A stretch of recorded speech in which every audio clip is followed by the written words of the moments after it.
love camping.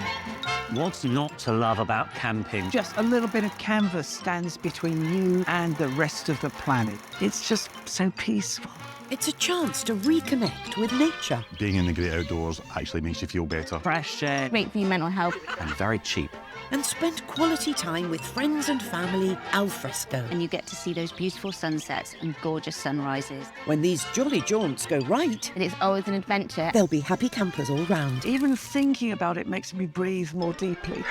But when things go horribly wrong, Anything can happen. it can get hairy. I looked down on my ankle and it was like 2 perfectly placed fang marks. Oh my goodness, a snake bite. Coming up, a camper inadvertently takes a walk on the wild side during a face-off with a lion. I saw a young male lion just walking straight towards me. Can you imagine, like, the absolute fear? This is one frightening experience. A trip to Wales takes a sinister turn. I have 4 flat tyres, which is utter shock. A smashed windscreen. And a glamping tent gets rammed. Me and my friend were both screaming, trying to get them out. Get out! Please get out! We've got the people who were there. Oh, look at that. Millions of them slowly make their way to wherever you are. I'm breathing them in like a form of torture. The worst experience I've ever had. To remind us life in tents can become intense when camping Let's go fishing. goes horribly wrong.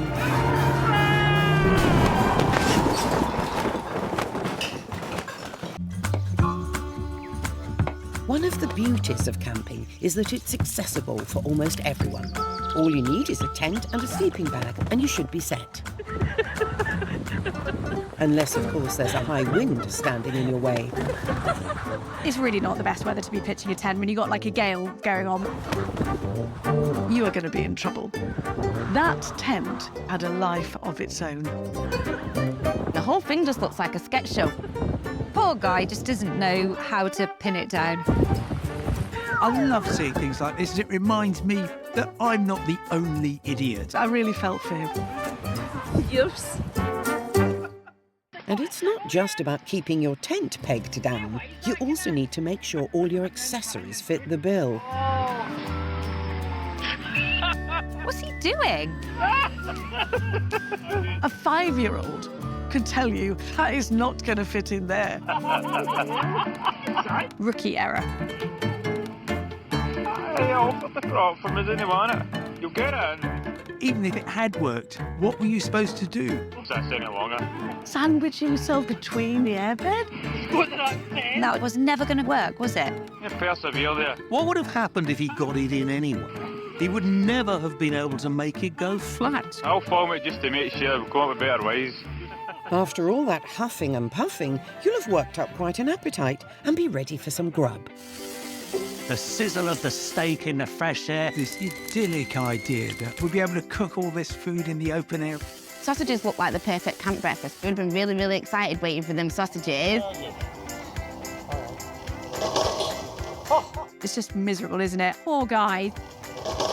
Really looking forward to that breakfast, and suddenly, it's gone. The 5-second rule applies on a reasonably clean kitchen floor. Not on the ground outside. I wouldn't invite him camping again. He's not welcome. It's lucky I'm a vegetarian. And even if you've got your tent up, fit your mattress and had a hearty meal, you've still got the challenge of packing away your gear in the morning. We've all got to remember, once we've popped up, whatever we've popped up, we've got to get it down. Putting a tent up is one thing. Putting them back into those small bags is a different thing entirely. It's all very well getting it up, but when it stays up and won't go down, that can be a bit embarrassing, to say the least. Bane of my life. Sometimes I can do it first time. I've struggled for hours. Bloody hell, God help me.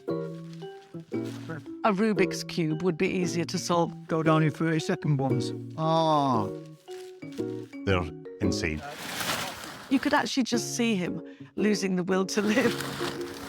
Poor Mal. It's like flipping it, rolling it, squishing it. No, nothing works. I don't think it should be legal to sell them unless you also give a full training course about how to get them back in. Hate them. You just want to chuck it in the bin by the end of it. Once a novelty, glamorous camping, or glamping, is now a mainstay of tourism. It's been around since the mid-noughties, and these days Brits spend over 1.5 million nights a year in yurts, domes and pods. Glamping is for people who want that extra bit of luxury. You don't have to set the tent up, it's all there for you. They're lovely inside. You've got a little bit more space, comfy bed. I'll go for that, thank you. Yeah, glamping, 10 out of 10. And when COVID ruined Rachel's summer plans, it was the perfect solution. My 30th birthday plans had all been cancelled from going to Benidorm with all my friends. The lockdown had just been lifted slightly. We still weren't able to travel, so we thought we'd make the most of our own country and take a visit to Cornwall. But Rachel was a little nervous about venturing into the unknown. I haven't done camping for many years, so I thought I'd ease myself into it, doing the glamping experience instead. And when Rachel, friend and trusty dog Coco arrived at the site in Redruth, they were impressed. This is our new home. When we opened up the tent, it had all fairy lights in it, really nice decorated. Looks phenomenal, so luxurious. It looks very spacious and it's really pretty. Absolutely gorgeous. Making your bed, Coco? It was a lot bigger than what I thought. It actually had 3 beds in it. Selected the white one for your little self, have you, babe? You don't fancy the blue one, do you know? Coco loved it. We noticed some hens walking around, so we thought we'd try and start feeding them. Go on, Corma. Quite quickly, they realised they're not going to be alone on this trip. There's another one behind you. There's a sheep coming now. Oh, no. Oh, my God. Next thing, these sheep just appeared from nowhere. Oh, that's really cute. They were a little bit wary at first, and then they started getting overly confident. TP massage. Well, who doesn't love a sheep? I was inside the tent trying to sort things out. Come in. Come in, Rich. Come on in. Before I knew it, the sheep had walked completely into the tent, shoved its head into the bag of food. Have a good poke around. And it just goes from bad to worse. Or from bad to bad. Come on then, out, guys. We were both giggling. We didn't really know what to expect. Bring the bag outside. Just carry the bag outside. Get out, and they'll follow you out. Come and climb out. The tactic was to try and get the food out because that seemed to be what they were mostly interested in. Come on then, what's this? What's this? It didn't work. You have to remember, with camping or glamping, Come here, what's this? you're in someone else's patch. What's this? Come on then. Oh. Is it the thing? No, out! Oh, no. Quick! Me and my friend were both screaming at each other trying to get them out. Excuse me, can you get out? I was shouting at the sheep as if they could understand us. Both of you, out. Please get out, please get out. Unless you're Dr. Dolittle, you're not going to be able to tell those sheep to get out. Oh my God, what is going on? Rachel, what's going on? The sheep are getting a bit frisky. Get them out, devoted. The sheep maybe thought we've discovered a little bit of privacy for our romantic encounter. Right, down, out. They don't know how to deal with that. Out, please. Nothing unusual from a Manchester night out. Oh, no. They decided to start pooing all over the tent. All right, get them out, Rich. Get out. And then began to get into a bit of a scrap. And they started headbutting. I was so shocked. I wondered what else was going to happen. Come on, yeah, that's it. Oh, whoa. Eventually, they did get enticed out with the food.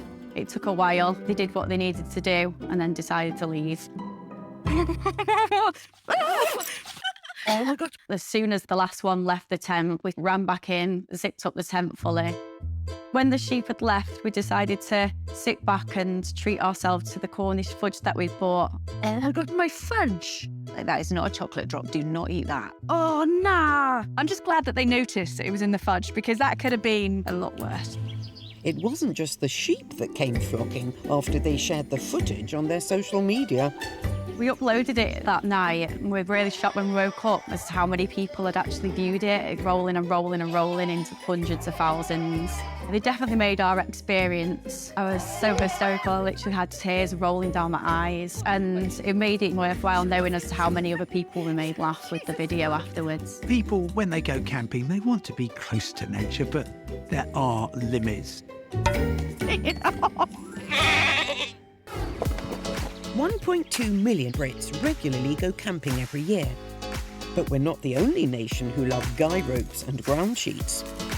Camping enables you to explore parts of the world which you simply wouldn't be able to reach otherwise. Camping abroad definitely offers up a lot more challenges than camping in the UK. And of course, the more remote it is, the better to emerge in the morning, blinking into the sunlight and taking in your amazing surroundings. And top of the list for young adventurers willing to strap a tent to their back is Australia. It is a fantastic destination. It is such a beautiful country.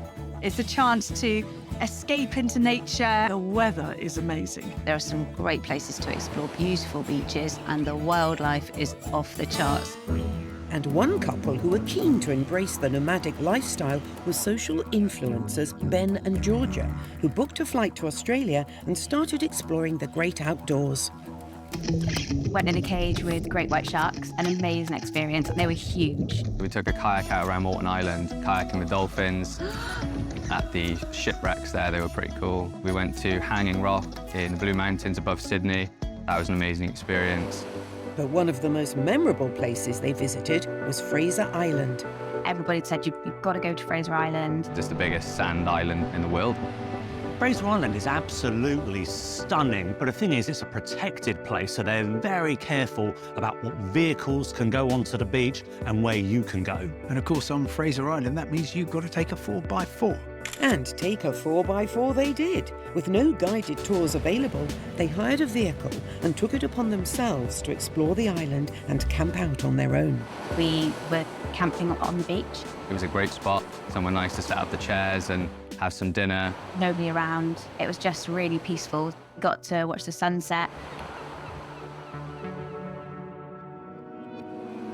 The next morning, after an idyllic night spent camping on the beach, Ben was keen to capture the perfect sunrise to put on the couple's social media channel. The sun started coming up. We jumped out of bed and went down to the water and then thought it would be a really good opportunity to get some drone footage. So yeah, sent the drone up and did a couple of circles of where we were stood. You're in the most beautiful place in Australia, and you've got the technology to film yourself from up in the air and capture what is going to be a wonderful moment. The sandflies there, they were the size of golf balls and they are vicious. The sandflies were just swarming us. So I said to Ben, I'm going to go and sit back in the truck. And Ben said, oh, I'm just going to carry on and do a few more drone shots. With these brilliant drones up in the sky, you can capture these magical moments. And also the not so magical ones.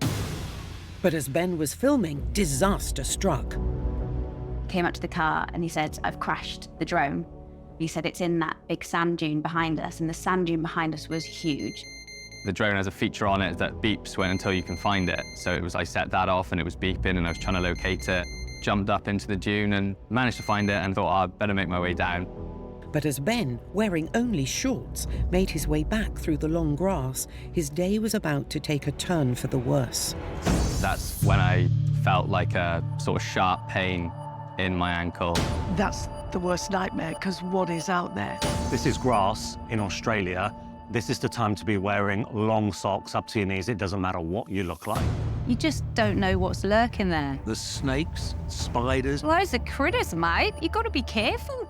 I looked down and I sort of saw this sort of long brown shape move away from me in the grass. It's your worst nightmare, isn't it? I looked down at my ankle and it wasn't just the one hole that I was expecting. It was like two perfectly placed fang marks right on the ankle bone. Fang marks in your foot. Oh my goodness, a snake bite. My heart sort of sunk and I was just like, right.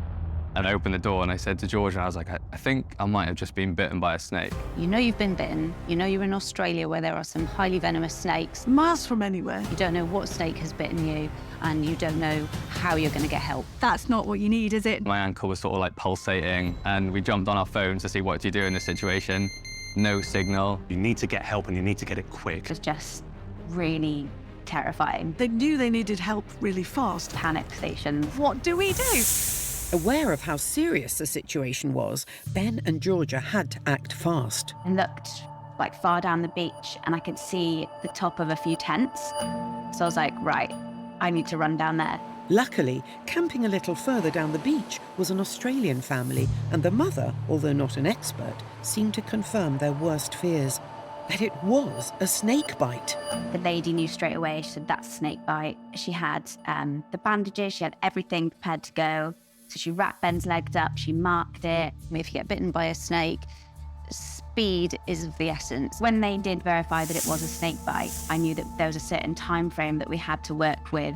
And they had this massive off-roader. The wife told them, get him in the back of that now, you're taking it down the beach. Thanks so much, guys. Once the guys got us to the emergency phone, they rang through to the emergency services. They basically just said, sit tight, we'll get someone out to you as soon as we can. And then that's when they sent the helicopter. 3 paramedics came straight over to Ben. It was just go, go, go. When I asked the paramedics, is he going to be okay? They couldn't give me an answer. With time critical, the race was on to get Ben to a hospital on the mainland. They wouldn't confirm or deny any of the outcomes that could happen to me. Obviously, there are a lot of venomous snakes on Fraser Island. He looked remarkably unfazed, considering that he could be minutes away from death. Within 20 minutes, they'd reached the hospital. When the helicopter landed, they rushed me over to another team. They took the bandage off and they inspected the fang marks in the ankle bone. The fang mark location, the size of the fang mark and the description that I gave them, it was highly likely that I'd been bitten by an eastern brown. The eastern brown snake is one of the deadliest in the world, and if left untreated, can kill a human in half an hour. The eastern brown snake is responsible for over 50% of snake deaths in Australia. They are absolutely lethal. They were telling me that in worst case scenarios, you were going to need a large dose of anti-venom. The doctors were sort of coming back and forth, and they explained that they're going to have to do about 5 or 6 blood tests throughout the day. While eastern brown snakes are highly dangerous, they are also known to conserve their venom. And fortunately for Ben, that was the case this time. The eastern brown is very common for doing dry bites. They'll bite you, but they won't actually inject venom. They'll do it as a warning. How insulting. The snake didn't actually waste its venom. I mean, what was wrong with his ankle? If it had envenomated, then we got told that there's a high chance that I wouldn't have made it. He is one of the luckiest guys on the planet, right? After close monitoring and no further side effects, Ben was given the all clear and was reunited with a relieved Georgia, who had managed to make her own way back from Fraser Island alone. That was an adventure in itself. I was just going out of my mind with worry. And when they uploaded Ben's near brush with death online, the reaction was overwhelming. We put a little video together. I put a little narration over the top of it and posted it on our social media platform. When it went crazy viral, all of the news channels from Australia reached out to us to cover the story. The British media reached out as well. The story definitely got told. I imagine Ben will be living off this for years to come. He will never, ever stop wanting to tell the story of his Australian adventure.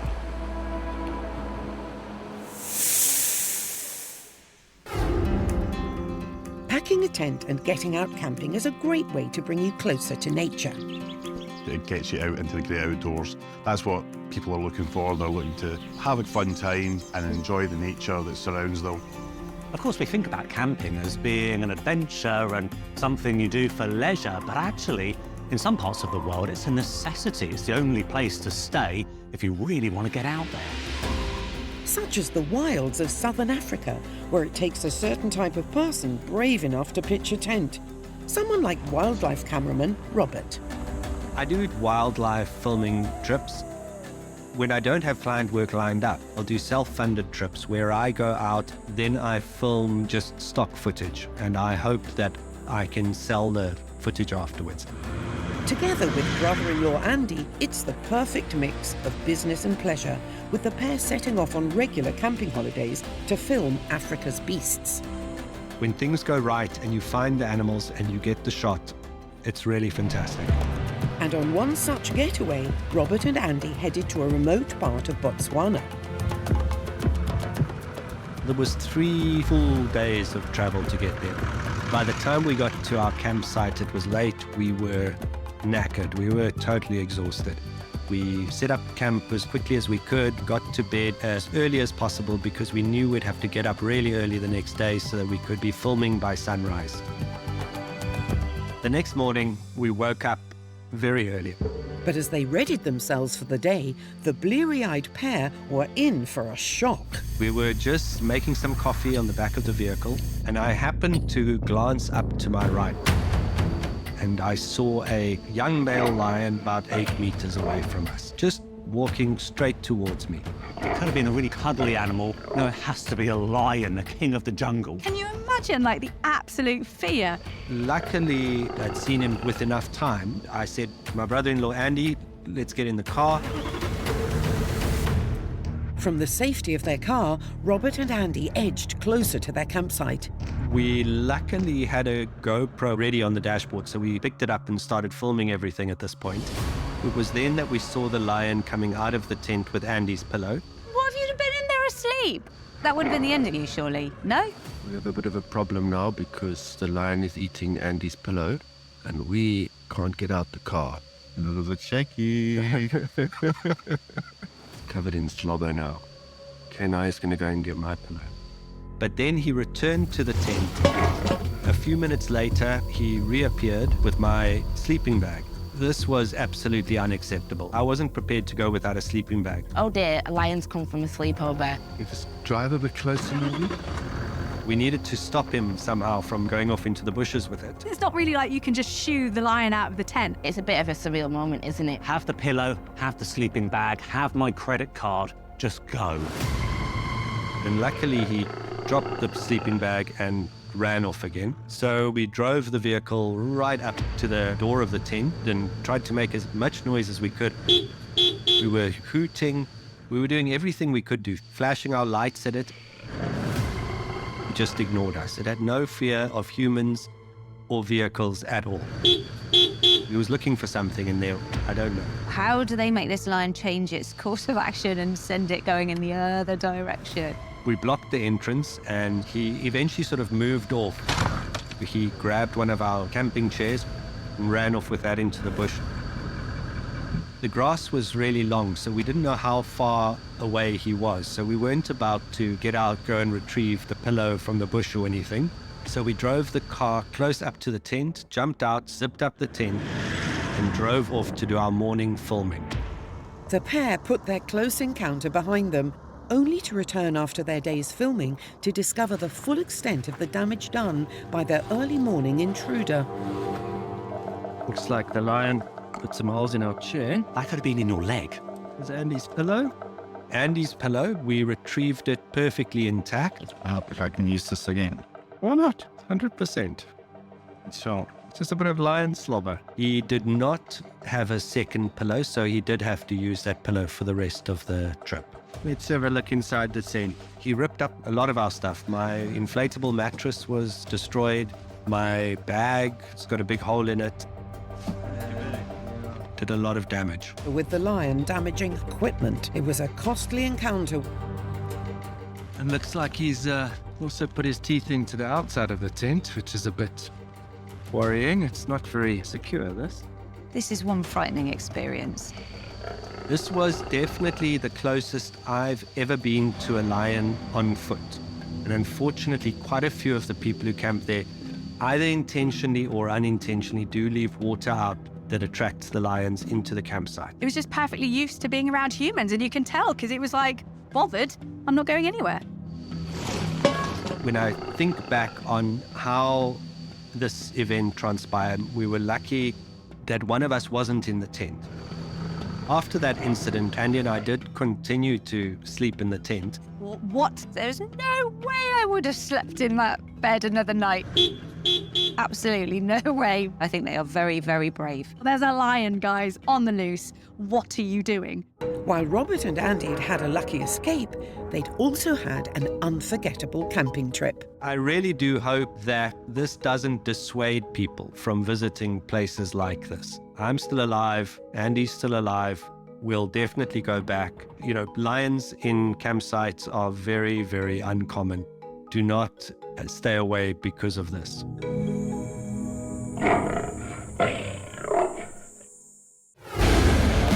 But one place where a horror show is part of the appeal is at France's Hellfest.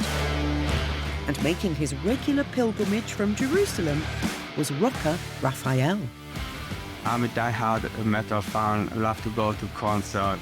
This is my biggest hobby, and this is my passion, and this is my life. What I love about Hellfest, it's always had a great lineup of bands, always great atmosphere. And joining Raphael at Hellfest for the first time was wife Yael. I was very happy because I always told my wife how beautiful this festival, how well it's organized. My wife, she's not the biggest fan of camping. To ease any marital tensions, the couple decided to go deluxe as the festival was offering revolutionary new luxury eco-tents for €216. Everything is ready, so we just did it. Flights and travel sorted, the couple were headed for Hellfest and keen to get rocking. I was waiting for this for so long, more than ever. That is, until they arrived. When we got inside the festival and we found out the location of our tent, we could not believe it. We saw that it's made from cardboard, and I never saw something like this in my life. Why would anybody pay that much money for a cardboard box which looks like a little garden shed? Like regimented cells. A lot of people who go camping are pro-sustainability. They want to do the best thing for the environment. Especially at those festivals where you see there is so much waste left behind. It's a disaster for the environment. So I am fully supportive of these eco-tents. Seems like a great plan. But Raphael and Yael were less keen. It's a doghouse. Thinking they'd made a mistake, they checked their initial reservation. When we look on the website, it's actually said the word cardboard. Maybe because it didn't have any pictures, we kind of missed this, so it's kind of our fault. When we open it and we look inside, it's look even more tiny than it's look outside. You can see how tiny it is, cannot even put our luggage, nothing. This is the only space. And to make matters worse, the heavens opened on Hellfest. Water and cardboard do not mix. We hope it will survive the festival because it's raining now, it's gonna rain all night, and gonna rain tomorrow, and gonna rain also the next day. We was joking and laughing. Will it survive the rain? The couple settled down for an uncomfortable night. I tried to put our backpacks in my pillow. It was almost impossible for me to sleep. My wife, she could not sleep well also. The following morning, Raphael woke to a very sodden campsite. You can see it's a different color and the roof kind of sink, like it's gonna get destroyed. You don't want them to be biodegrading while you're actually in them, do you? Who would have thought that a cardboard tent at something called Hellfest could go wrong? I mean, the clue's in the name, really, Hellfest. There should have been alarm bells from the start. My wife, she said that this was in the end a big mistake. Better for us to just try to find a hotel. There's no way we're gonna stay. So we decided that enough is enough already after the first night. So despite having unwittingly spent money on a deluxe cardboard tent, they now had to fork out for a hotel for the remainder of the festival. The only hotels that was available was expensive hotels. Each night was cost us €128, and we also had to spend a lot of money for the taxi. That was probably one of the most expensive festivals they've ever been to. Because of the hotel, it took us time to get back to the festival every time, and I missed some of my favorite bands. There's also a few people that I wanted to meet, and in the end, not have time to meet them. It was just a total nightmare. Heavily out of pocket, and with their festival experience literally in tatters, the couple swore that next time they'd double-check their accommodation and the weather forecast. To be honest, who could possibly have thought that a cardboard tent would be a good idea in torrential rain? But every cloud has a silver lining, as their soggy camping experience has brought the couple closer together. After all what happened, we always laugh in these days that if we survive Hellfest, we can survive everything together. And despite them being a total washout this time, the cardboard tents are still a feature at many festivals. Hopefully they've done a little bit more work to these tents to make them withstand the rain in the future, because I think they are a great idea. While camping holidays can take many different forms, there'll always be those who want to stray from the norm and live a little on the wild side. Pitching a tent on a campsite with other people, what is the point of that? Camping, you should be hidden away in the wild. Otherwise, go to a hotel. Places like Europe, wild camping is a rite of passage. That's just what people do. But here in the UK, we have a slightly more mixed reaction to it. The problem with it, certainly in England and Wales, is that really you're not allowed to do it anywhere. Basically, if you get permission from the landowner, then you're allowed to camp on their land. And no stranger to enjoying a spot of wild camping are Vicky and her partner Amy. We'll pack the car full of stuff with the backpacks and do like a nice little riverside camp or overlooking a lake in the mountains. Nice to just be able to be at one with nature and appreciate what we have around us. And one place that Vicky and Amy, along with their 2 dogs, were keen to experience was Snowdonia in Wales. You've got a mountain range, beautiful coastline. It's perfect for wild camping. We spotted a nice spot on Google Maps with a long track heading to a lake in Snowdonia. Here's where we're leaving the car. It was a really steep hill, so we trekked up the hill with the dog. And after an hour uphill, they finally made it to the top. So here we are. Here's our location. Okay. The dogs can have a little bit of freedom. The dogs were running around because we'd done a triple check on the fences and there was absolutely no animals and they were all fenced away. Then we found a nice little spot and set up our tent. I'll just take you inside. Very nice and neat. And enjoyed the rest of the evening. And it was really, really nice, very, very peaceful. We were watching the sunset and all of a sudden we see some movement over in the hills. We have been greeted with this sheep. We look around and it's the farmer leading his sheep in with a quad bike along the hills. So the sheep are now making their way around the lake in an orderly fashion. Everything seemed fine. The farmer didn't really seem to bat an eyelid and he just carried on his business. And that was the last of it. Good night, Miriam.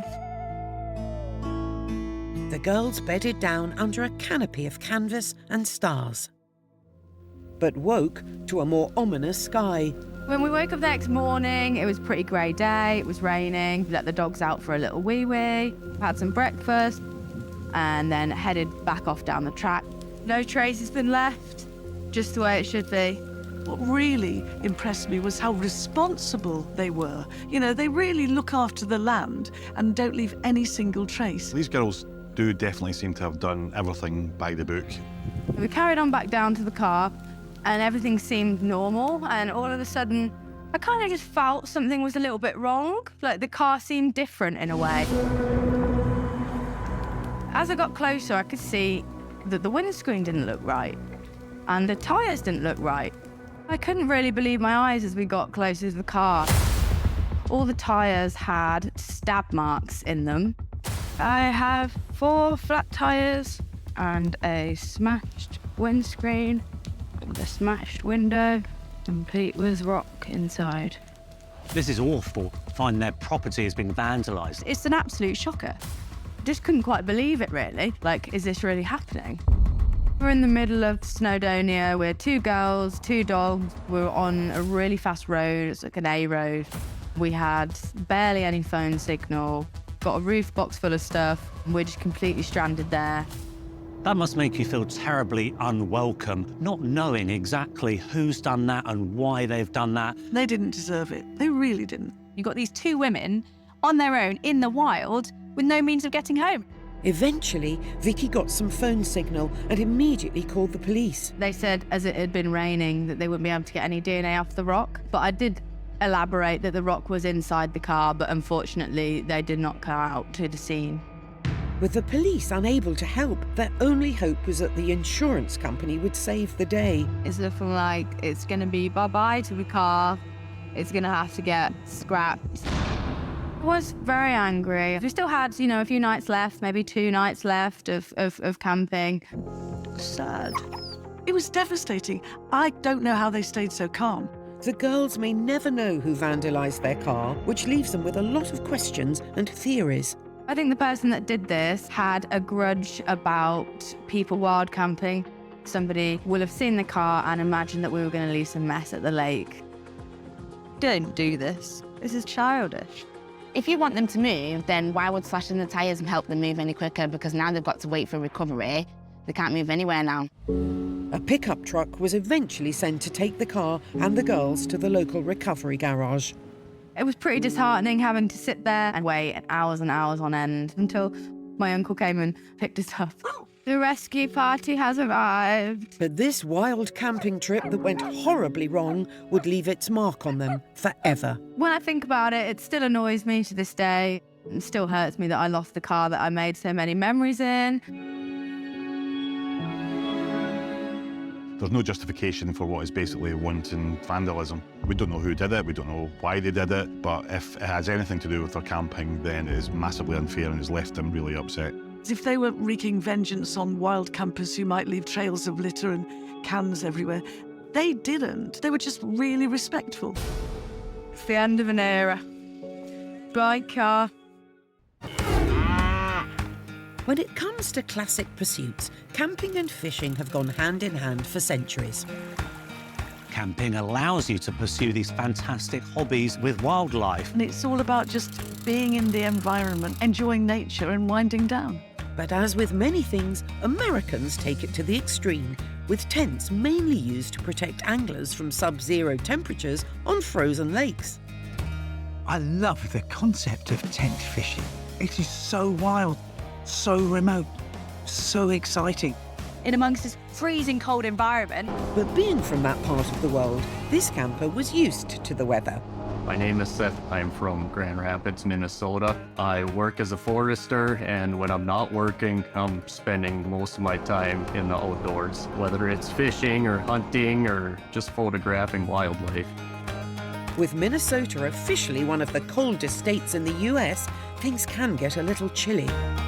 It is not uncommon for the temperatures to reach 30 below, wind chills 50 below zero. So if we want to have fun in the winter, we got to learn to embrace these cold temps and play in that fierce weather. No matter how low the temperature, nothing will keep Seth from his favourite pastime, ice fishing. I've got another jumbo! The fish house is a sled with a tent attached to it. So once you get to your spot, you flip it over, adjust the poles inside the tent to pop it out, and you've got your nice little shelter. You drill the holes, and then you start dropping lines down. Come on, baby. It's an eater walleye. So one frozen winter's day, Seth and his buddy Cody decided to hit the ice. I met him at the boat landing. He was on his snowmobile. I pulled up in my truck. I just unloaded all my gear, put it in the fish house, jumped on the snowmobile, and away we went. We've done this a lot. So when we get out on the lake, we can set everything up and be fishing in less than 20 minutes. So by 4:30, we were already sitting there, lines down. I think I already had a beer open. And we got a message from my friend Chris.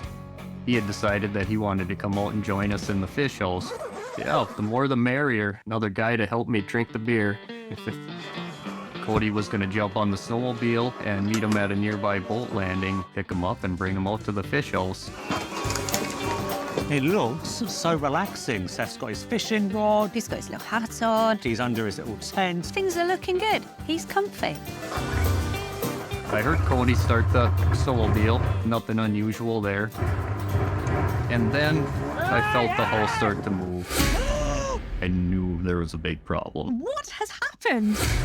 Cody forgot to unhook the sled, and I was still in the fish house. What am I gonna do? This all happened so fast. I had just hoped he would feel that he had forgot to unhook the hose, but he didn't. And I went for a ride. Everything was shaking. It was getting very chaotic. I couldn't work out which way it was up, to be honest. We started picking up speed. Things are flying all around me. The world was passing by in front of me at an amazing rate.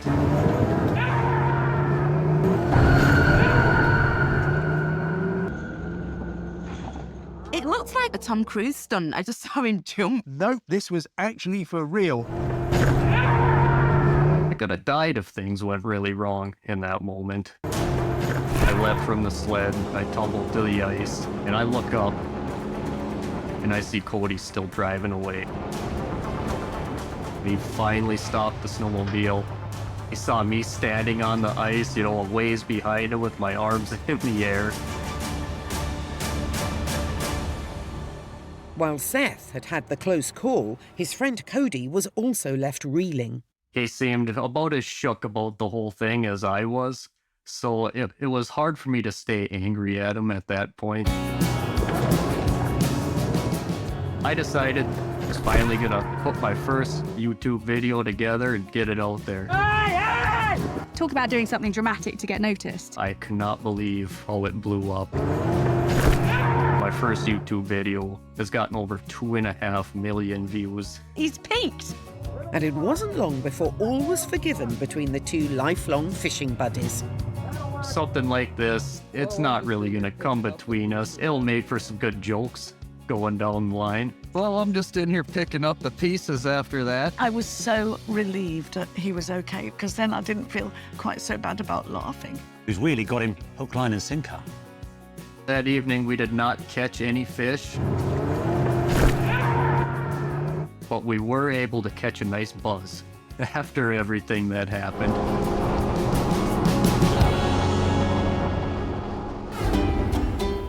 When setting out camping, selecting the right place to pitch your tent is key. With camping, it is all about the location. There are so many things which can go wrong when you decide to pitch your tent. And I'm constantly amazed by people who simply haven't given it any thought. Where you put your tent is so important. When you open your tent in the morning, you look out expecting to see nature, obviously.